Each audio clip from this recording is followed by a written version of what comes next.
आज हम ये जानेंगे सिक्योरिटी डिपॉजिट और एडिशनल सिक्योरिटी डिपॉजिट क्या है। यदि आप चैनल को सब्सक्राइब नहीं किए हैं तो चैनल को सब्सक्राइब कर ले। Let's start now.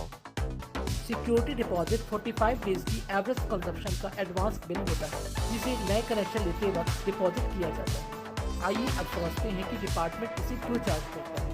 अगर आप अपने पोस्टपेड विद्युत बिल को एनालाइज करेंगे तो आप देखेंगे कि विद्युत बिल एक माह की खपत के आधार पर बनता है।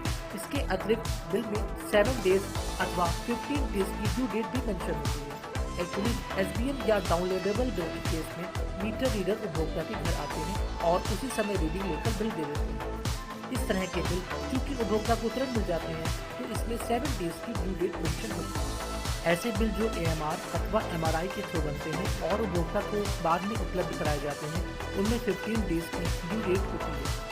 इस प्रकार हम देखते हैं कि उपभोक्ता लगभग 45 डेज का कंजप्शन एडवांस में कर लेता है जबकि इसका पेमेंट बाद में करता है। इसीलिए डिपार्टमेंट 45 डेज के विद्युत बिल को लेकर कंसर्न रहता है और इस अमाउंट को एज अ सिक्योरिटी एडवांस में जमा करा लेता है। सिक्योरिटी अमाउंट का निर्धारण ऑनेबल रेगुलेटरी कमीशन द्वारा किया जाता है।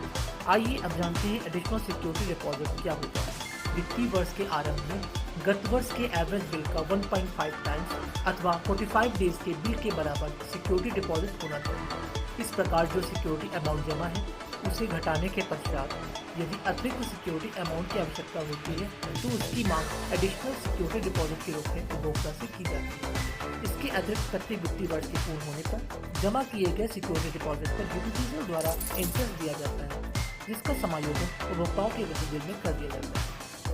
Interest amount on security deposit जानने के बाद आइए जानते हैं इस पर कितना टैक्स देना पड़ता है। यह टैक्स जिसे TDS यानी टैक्स डिडक्शन फ्रॉम सोर्स कहते हैं इंटरेस्ट अमाउंट ₹5,000 या उससे अधिक होने पर डिडक्ट होता है।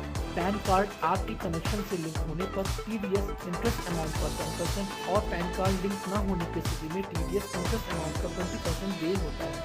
जब इंटरेस्ट अमाउंट उपभोक्ता के बिल में समायोजित किया जाता है उसी समय TDS का डिडक्शन कर दिया जाता है।